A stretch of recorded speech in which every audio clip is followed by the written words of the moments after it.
Welcome to Deja Vue. It's your favorite Vue podcast. You just don't know it yet. I guess, maybe some of you are here since the very first episode, and we are live with the panel at Vue.js Nation 2025, everybody. Yeah, Michael, how do you feel about that?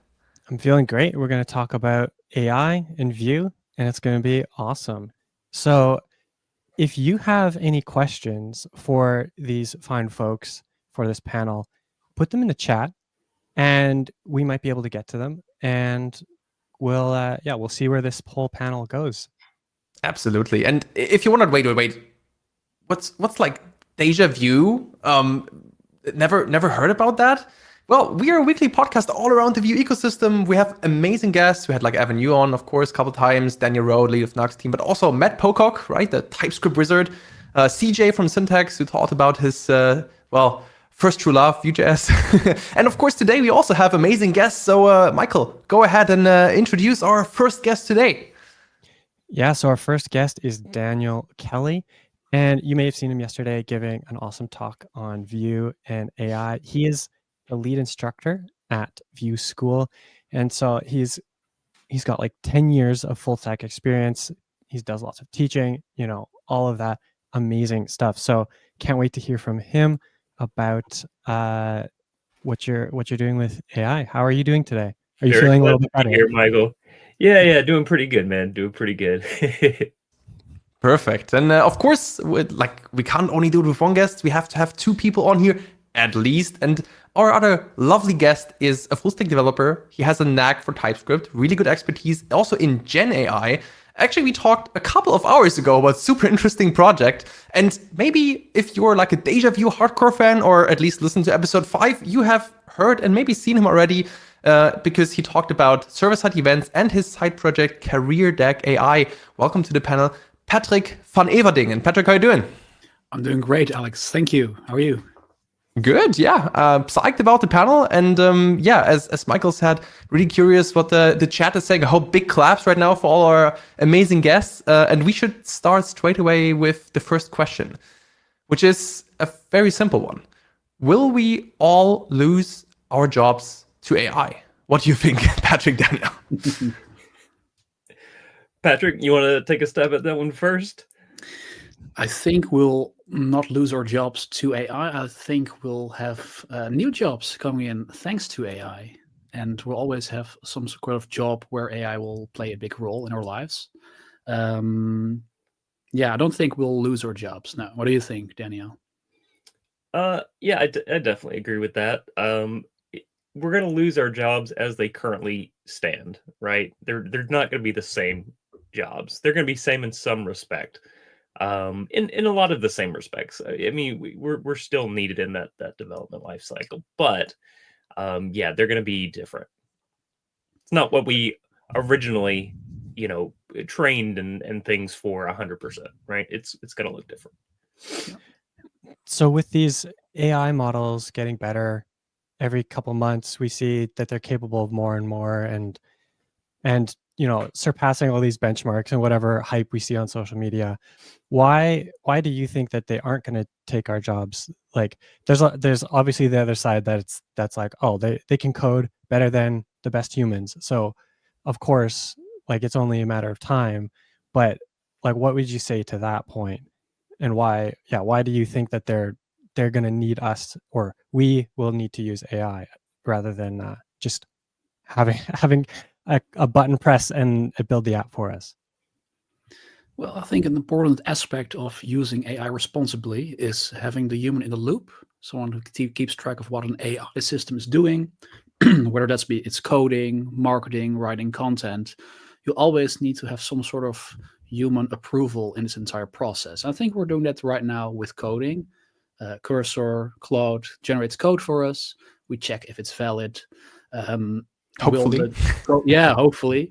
Will the code quality get better? I think so. I think if we compare to where we're standing 2 years ago, the advancements in generative AI and code assistance are the steps they're taking are very huge. I remember having that wow moment when Claude Sonnet 3.5 came out. It just blew my mind how good it was with coding. And I imagine there will have some of these moments in the nearby future as well. I mean, they're constantly evolving these models, and but still, in the end, someone needs to keep track of what the output is, and we'll still have a job in the end of the day. Yeah, most certainly. And I think it's in the short term, it does take over the responsibilities of, the things that some people will be getting hired for now, right? Because the people that are already on the team can do those things faster. But in the longer term, the web is just going to look different because we're capable of doing more, right? And so you think about, the early days of TV and video, right? You got like black and white TV, and you've got things that just don't look as good, and then suddenly new technology comes out that makes processes and things faster to distribute it to more people and things. Does that mean people lose jobs in television because things get faster and better, logistics improve? No, it actually creates a lot more jobs because so I think that the web actually, it's a lot of the things that we do now, you're going to be able to do a lot of those things faster, but it's the whole experience of the web is going to increase because we're able to do those things faster, and that's just going to create the demand for even more. And so there's going to be plenty of jobs. Yeah. To add on that, a while ago, there was this article, The Rise of the AI Engineer. And I still remember when I read that, I was a bit skeptical of like, what is this? What's the definition of an AI engineer? Are you responsible for training the models? Are you responsible for implementing those models in software? And slowly last year, I was starting to see more of those real job listings appear on LinkedIn. So I think there's a whole new demand for engineers who are implementing these models in existing software. So that also is another aspect. We lose certain kinds of jobs. Certain jobs go faster, but we also get new jobs because of this. Yeah. I've heard it said in the past before that software developers are not programmers. They're like, we solve problems with technology, and writing code just happens to be the output of that. It's like an implementation detail. And this was like well before the AI in the last couple of years. And I think that's still true. And it's just like coding is just one of the things that we do, and maybe that changes. We're wrangling AI a bit more and more over time. Yeah. And I think it's also a key part, Michael, what you just mentioned, like not the programmer to see as a code monkey. And hopefully maybe that's, let's say, annoying part of like, I don't know, that the boring tasks can be automated away and be stripped away like it is right now of like, okay, maybe scaffold some test cases for us. We just have to check if they're valid. But if we don't do that, well, then we have a problem. So it's also maybe a bit of like using AI for what it is good at, and not just like, it's a bit like, I don't know, if you only have a hammer, everything is a nail. So like, okay, I just use it to like generate me everything, and the outcome will not be good if you don't really check it in a way. Yeah. Garbage in, garbage out, they say. The output of the quality of the output of your generated code is as good as how good you prompt the AI, how well you communicate what the context is of your project, how what it needs to do.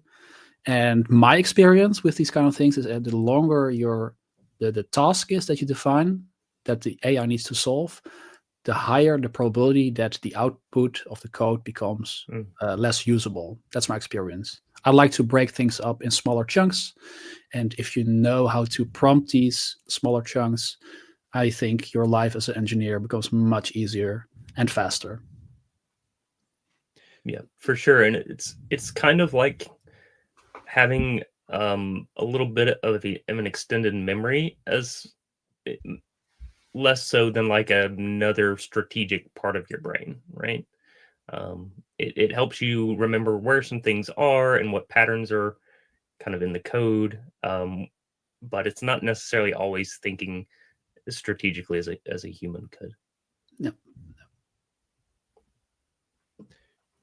So we'll go to our next question, which is, how have you integrated AI into your daily workflow when you're writing code? Why don't I go to you, Daniel? You gave a talk yesterday. I think you covered some things about this. Maybe you could give just like a couple things from that talk. Don't redo your whole talk here. Yeah, watch the absolutely. talk if you haven't seen it. Yeah, exactly. Honestly, for me, so in content creation, I don't code every single day. But when I do, a lot of the ways I'm using AI is to brainstorm directions for my app. Like if I'm building this, example application for some, video series. Well, what features can I build in this app to showcase um, the concepts that I'm teaching, right? And it can help me say, okay, try this feature out. If you want to do, real time features, try building a chat app or a stock real time stock prices thing, and it just gives me some ideas. That's one way that it helps me. But then it goes and I can ask it, we'll suggest some some tooling and some libraries or things like that that can help me in this context. But then in terms of actually coding, when I am working in the code, of course I use the autocomplete stuff. It's extremely handy. That's just the, kind of the second memory part of your brain. Okay. eh, and then every once in a while I use that composer, to bootstrap a new component and things like that.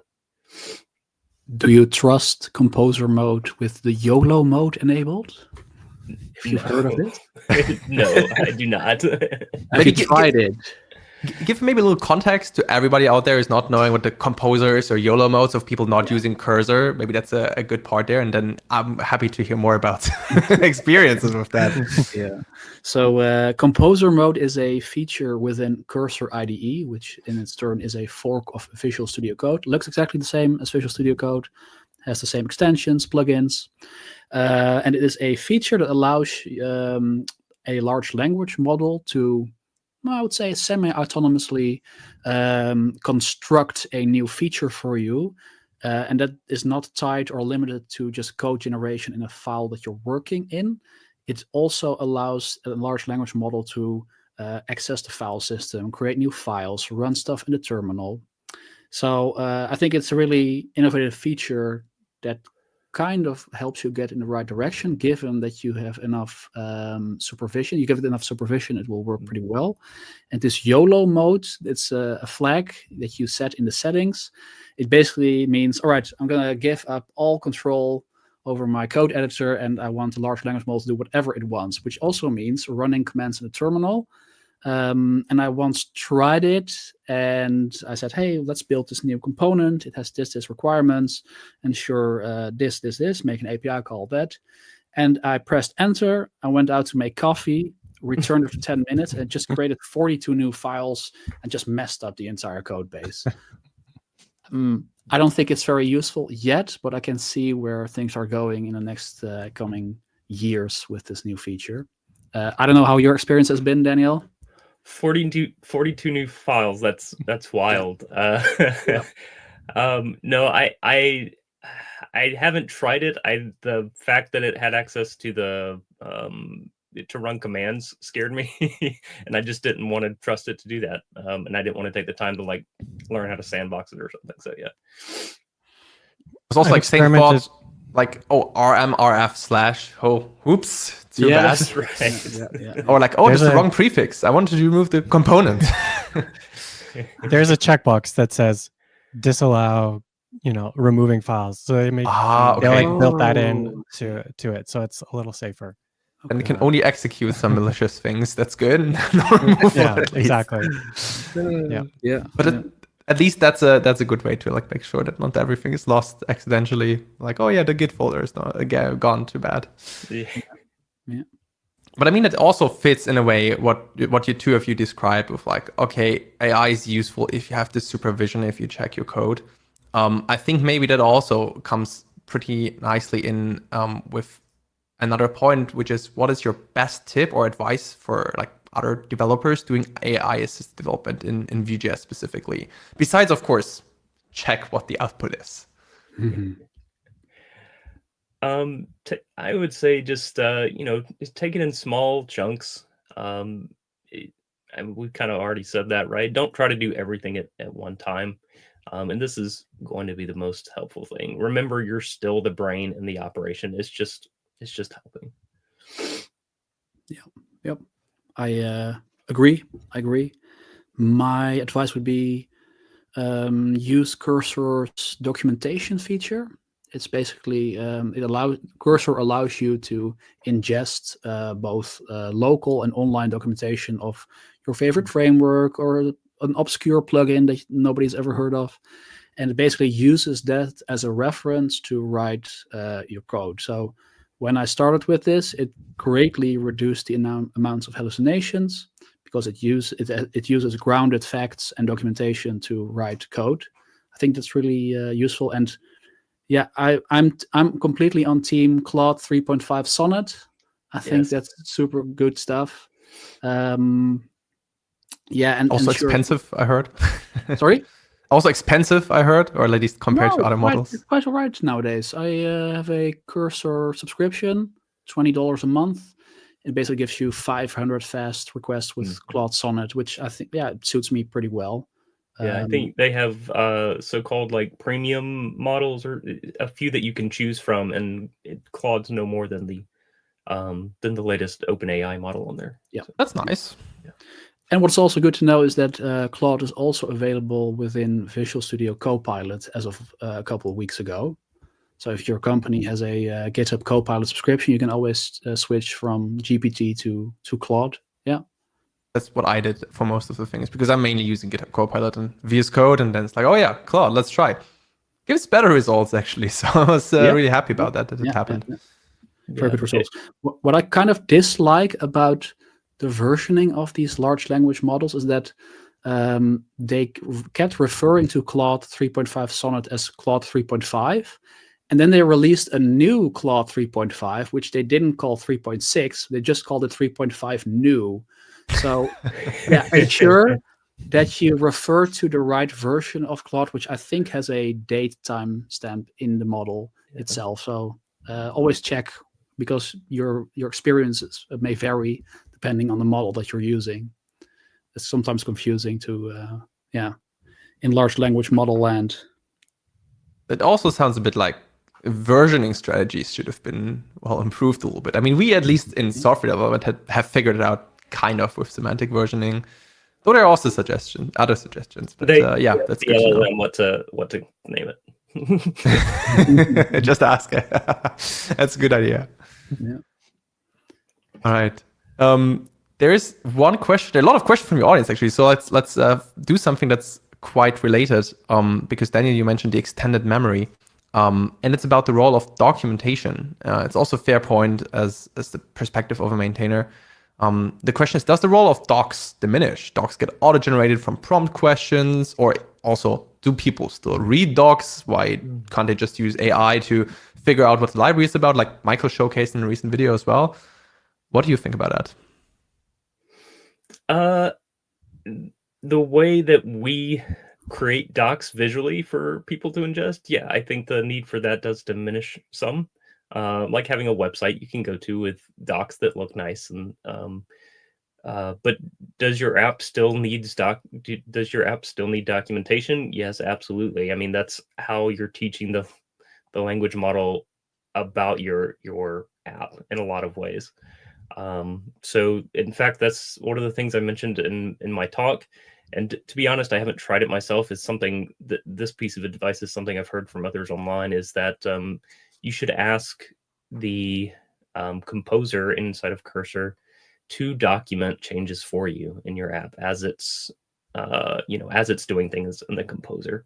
And so ultimately it understands English really well, right? Or whatever language. And so you definitely want to keep well-written documentation around about how your project works. Yeah. Not just for your sake, but for the LLM's sake as well. Yeah.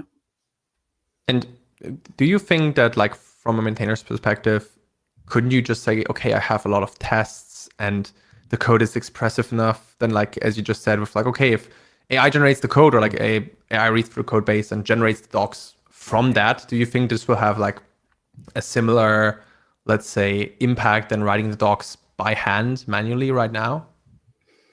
I mean, I think part of it could, but imagine writing a super expressive variable name versus writing a comment. Sometimes you've got variable names that are good enough, and then you've got variable names that are precise, and a lot of those variable names that are really precise are actually a pain to write every time, right? And so I kind of see the difference there being writing things out in a comment doc style versus and capturing more of the essence of what's happening versus something that's happening in the actual code and variable names and things. I'll say from a content creation, like technical writing standpoint, I've experimented a bit with trying to get AI to help with writing articles even or anything like that, and it's not very good, especially compared to like really well written documentation. It just doesn't have all of the nuance that you would expect, or references to like design decisions. Like Vue, in the Vue docs, it might say, well, we did this because of this, or it'll reference another part of the documentation. And in theory, you could build a whole system that like does this all, but it's would be very complex. I think the best use is in that like question answering, like dynamic. It can answer a very, very specific question in context of like what you're doing with a specific file or whatever, but just like as general documentation of, okay, I want to learn this thing and I'm going to read through, see what it does. It's not there yet. Yeah, I also made similar experience actually. Like it's especially because it also doesn't have all the context. If you would have, let's say, you start a project and you feed everything into like the context window of the LLM, like here are all our transcripts from our meetings and why we did certain decisions, which no one ever have, like from years ago. Just imagine like Vue is almost 11-year-old framework. It's really difficult. Plus, probably also you can't even document all of that. Some people is also sadly only bound, some knowledge is only bound to certain people, as in, well, knowledge transfer needs to be done in general. And with Nuxt, it's also similar. Like there are some decisions made in team meetings. Of course, we have recordings; they could be transcribed, but yeah, having the full context and then also understanding what might be important for the developer itself. Not like, okay, this is how you can use it, but also maybe when you shouldn't use it. What is the danger in certain situation to maybe, I don't know, use a composable in the wrong way? It's always a classic example, like use fetch in a normal method or something. Like making that possible, I think is the best that you actually, well, use the framework and then note, okay, this is a problem, and then start to generate docs with help of AI. Say, okay, hey, I want to write a certain part, some suggestions. Then you also what you said a bit like finding ideas or something, also phrasing for the non-mother tongue English speakers. Well, I think the limitations of the context window might be a problem that gets solved in the nearby future. I mean, when compared to GPT 3.5, which I believe had a context window of 16,000 tokens or 32,000, whereas right now we have models that are capable of handling, I think, 256,000 tokens to 1 million tokens, I think. So I think, well, the technology gets better. We can stuff more context in the context window, so to say. But for these kind of things where you like give the model a context, there's something in Cursor called .cursor rules. Maybe you guys have heard of it. Mm-hmm. It means that you can put all kinds of things in there that you prefer. Like, for example, I prefer the options API versus composition API. What? Ensure to always output options API code. Yeah, that's an example. And it's but you wouldn't do that. No, I wouldn't do that. No, there are people who might have this preference. You can also stuff all kinds of decisions in there. You're not limited to just code as a language, but you can also put normal English in there. It will help you steer the output of your code. So I think we're getting there, that we're able to stuff all kinds of things in the context, and it doesn't matter how big the context is, but we'll see. I guess the problem is also like you have to have the information somehow, right? If it's only existing in the heads of the people, then you can, not stuff it in. But that's a good point to mention, that like the size, the window size problem might be solved at some point. Yep. And So- in terms of, my apologies, Michael, go ahead. No, you have something to say. Go say it. Well, and just as far as docs are concerned, and maybe not even necessarily docs being used for a context for the AI, but just docs being useful for the developer. You know, one of the reasons I say we all like TypeScript, but one of the reasons that people who like TypeScript is because it keeps you from jumping out of your IDE and to your browser to documentation as much, right? And so I think AI will allow us to remain inside of our IDEs even more, and already is, right? And so that's another way in which the importance of docs will diminish some.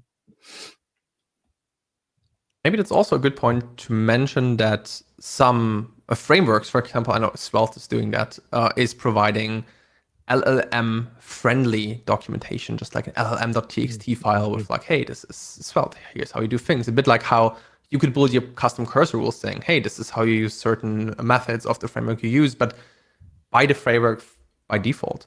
So maybe that's a good segue. Say, how do you think that framework library authors have to adapt to like make libraries or frameworks to adapt it to make them more, say, AI friendly for like more accurate code generation, for reasoning, for just like using things?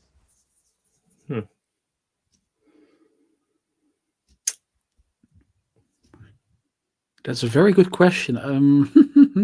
It's difficult, right? Yeah. How can? Yeah, it's not. I Really, think maybe while you're thinking about it, just to add on that, especially nowadays, AI is really good at generating React code, obviously, because it has a lot of training data on that. Given the like big React ecosystem and a lot of AI tools targeting React by default, V0, for example, has Vue support by now, but had mainly React support before. But on the other hand, we can't just say, hey, we only use the most popular tool forever now just because AI is good at it, let's say. And I mean, AI can also generate valid Nuxt and Vue and so on code. So yeah, is there something that you could think of how maintainers could improve things? It was a while ago. I read an article written by some folks at Anthropic, the company behind Claude, and they had some suggestions to get better structured output from Claude, given a certain prompt as input, and they recommended placing structuring your prompts in XML tags, and it could be XML tags that were non-existent. For example, instructions or context. And I can't remember the name of the research paper anymore, but it mentioned that it could greatly improve the quality of the output of an LLM. So my first thought would be, when writing documentation for frameworks or libraries, place code examples in a XML tag named code example, or a discussion tag if you have a controversial take or a hot item of something. That's the only thing I can think of right now. Yeah, I think that's very interesting. I think maybe more people will even rely on the more traditional markdown style documentation that you see on GitHub, right? And you won't have a link to a web page from the GitHub docs or README. You just expose that markdown file easily, so you can add it to the context of your IDE's composer, and you've got a lot going for you right there, I think. Yeah. So basically the way having it all structured, so to say, either through like XML tags, like, okay, I have my own, let's say, structured system, or, well, Markdown is also structured in a way. And not rely on fancy websites with like big animations, like here's the info as a dump for maybe the LLM to learn. Yeah. But yeah, I mean, to your point, Patrick, could have even more structure over the current, just markdown format being headings and things like that, using XML to really tell it more semantic things. And maybe if there becomes some kind of standard around that, I don't know. That could be interesting. Yeah. I've seen recently, so there's this LLM.txt file that's that people are trying to popularize for websites. So it's similar to like your robots.txt file, where like crawlers will read that file for some information. But basically, this file is like take all of the content of your website and just stuff it into a single file, and then the LLM can just go and read that. And instead of having to, parse out all of the irrelevant UI that it doesn't need to really read, then you can just put it in there. So I wonder if that combined with, well, you could make this llms.txt file structured with the XML tags and stuff like that. Yeah.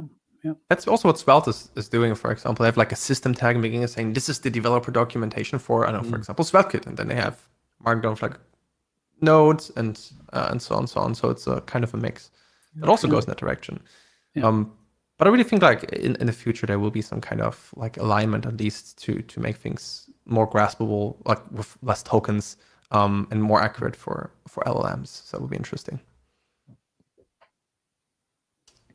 Okay, Michael, what else do we got question-wise? Yeah, we have a couple questions about environmental responsibility. So I'm going to pop up this one. Yes. Where does the environmental responsibility intersect with our adoption of LLMs?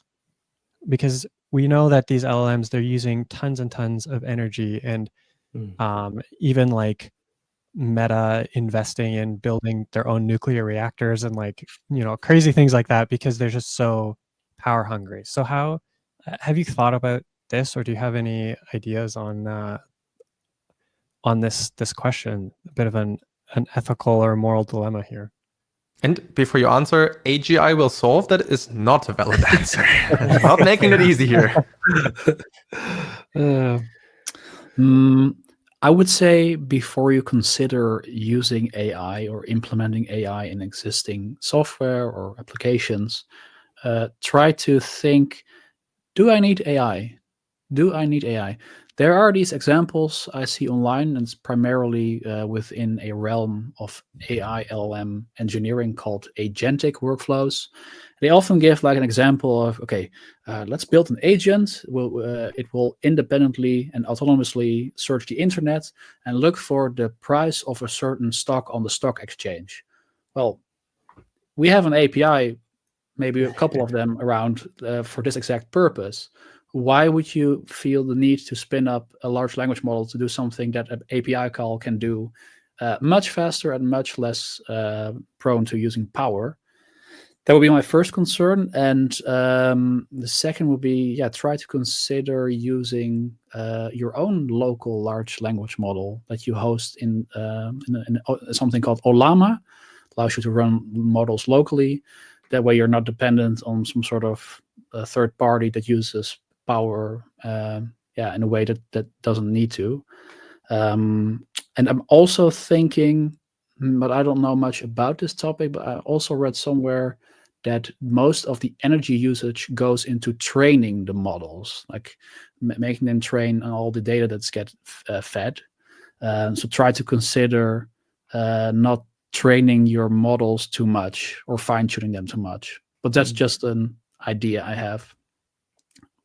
Well, going off of that, Patrick, the thing you mentioned about training being one of the most energy, heavy parts, the DeepSeek model. I saw someone just mention it in the comments as well. It took them far less time to train this DeepSeek model. This exploded on the internet, like Monday. And they did it with graphics cards, that were extremely, they were the old stuff, right? And I imagine that uses less power as well. I'm not a hardware guy. That's above my pay grade. But yeah, I think the technology is certainly going to improve, and we're already seeing that. Pretty good points. And I think you're touching on two topics that we also had in mind. We can stick with DeepSeek for a little bit. Do you have a take on DeepSeek R1, on the big thing in AI recently? Well, a lot of big things, but one of the most recent ones. I'd say DeepSeek it's pretty impressive that you can run a reasoning model, because that's what it is, a reasoning model that is able to compete with OpenAI's flagship reasoning model, which costs, I don't know, $200 a month, I think. I think it's And they pretty not profit cool. on that. They're not profitable on the $200. That's True, the craziest. Yeah. true. So I think it's very good for our field of work that these new innovations, which drive innovation and lower costs, are coming out. I think it's awesome that you can just run it yourself. It helps you with certain reasoning tasks. Given the Vue.js ecosystem and coding, I've tried to use it to code. I'll stick with Claude. I think it's still a bit faster. And for example, I tried to give an example, create a server route, use async data, and it just made up something with Express.js. And I'm like, yeah, it's probably not trained on Nuxt documentation, maybe briefly or not as much as GPT-4 or Claude is doing. So my experience, it's awesome that it's open source. It's awesome that you can run a reasoning model in your own house for free. But I'm not using it in something production-wise. No, I think it's not that good yet. That's my take. Patrick, do you have any, were you interacting with it like through the chat interface, or do you have any IDE integrations with DeepSeek that work yet? Yeah, so I implemented it in my cursor workflow using Olama. Okay. You can use it to run local models. You can pull the latest large language models and then use that. So I run it in the terminal, actually. And what's interesting also is that, of course, it's a little political take, but I believe it's also a model that's censored. If you talk about certain models, certain topics, it will refuse to answer, especially in the web UI. But this is also the case with some topics that you use in OpenAI, for example. There's always some sort of censorship. Kind of bias, Yeah, bias, censorship, but you can circumvent this with certain jailbreaking prompts, which I think is interesting as well. So all in all, yeah, I think it's awesome that it has come out and everybody can use it. But I'm not using it for anything right now. No. What about you, Daniel? No, I honestly, I haven't tried it yet. I've heard good things, obviously, but yeah, I'd be excited to give it a whirl. So our next question, and I think maybe our last question here as we start to wrap up, is trying to. We still have a few, but let's find it. Yeah. So we'll do a question on data privacy. Yes. So the question is, here we go. Perfect. We're sending all sorts of data over to these LLMs, and how do you think about privacy? Are you concerned about this at all? So in terms of using cursor, like there are ways to ignore certain files, prevent cursor from sending data in certain files to the LLM altogether. And I think that's a good start, but obviously you can't hide all the files or else it's useless, right?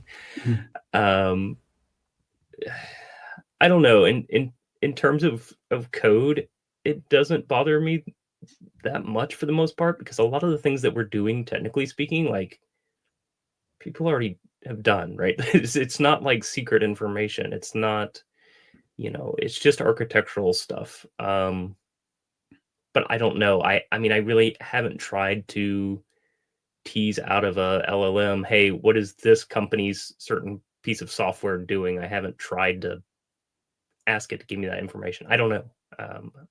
Yeah, I typically don't concern myself with it too much. I'm probably a little haphazard about it.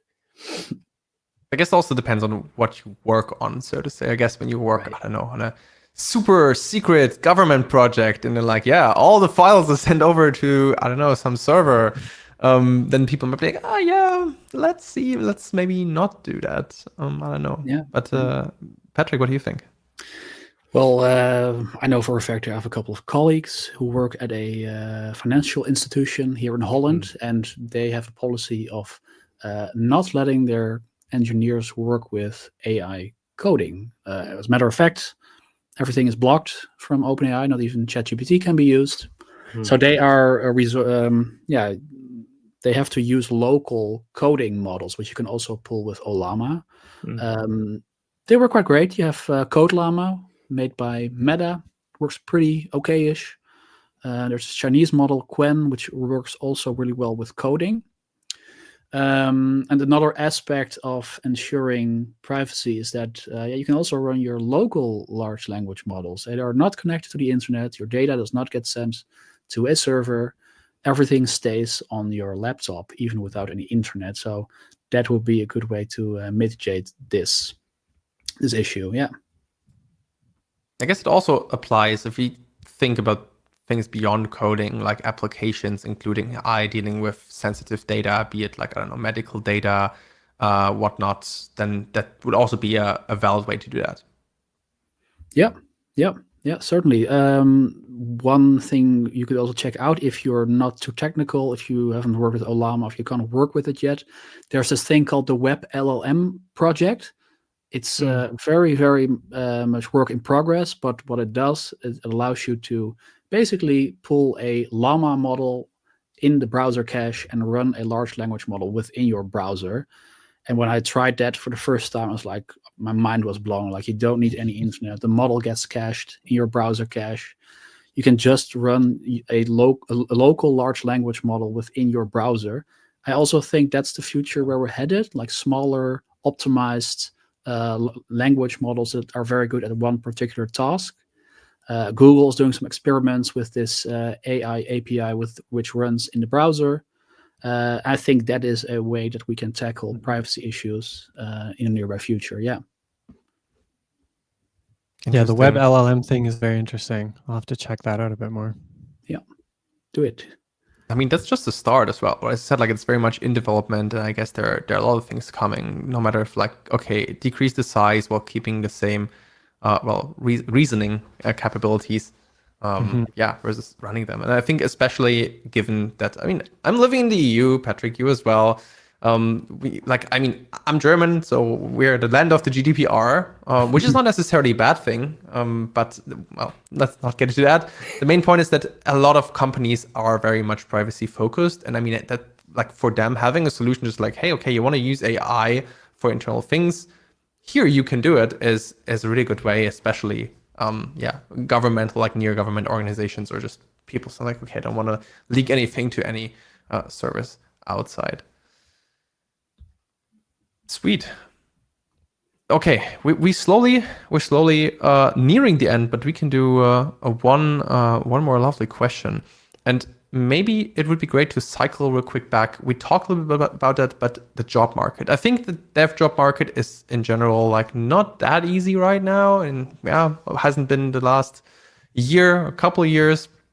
But the question is, do you think AI will reduce the gap in the programming job market, or we briefly touched on that, like, will it increase the demand for other IT roles? Will, like, people search less for front-end developers, but more like for people using AI? What's your take on that?